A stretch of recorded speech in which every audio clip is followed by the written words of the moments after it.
Στα τελευταία seconds του βίντεο ακούστηκε μια φωνή.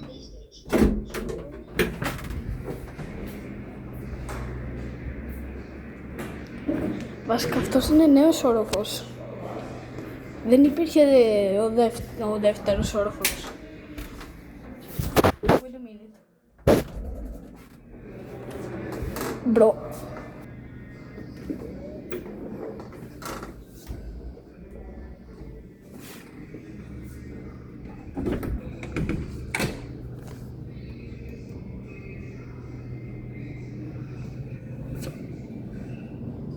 Μηχανικό είναι, δεν είναι υδραυλικό, δηλαδή δεν είναι από κάτω μικρό.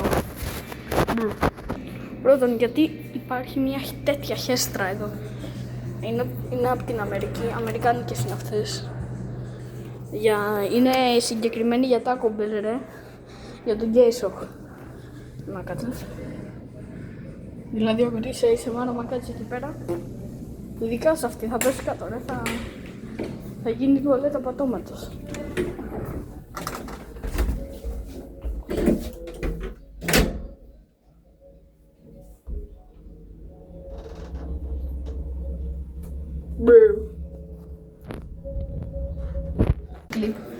Δεν το σας το σταμάτησα και όμως ανοίξει η πόρτα, ρε.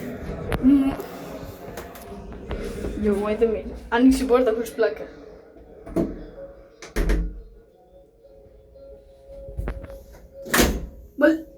Κάτσε. Να. Α, οκ, εντάξει, είπες.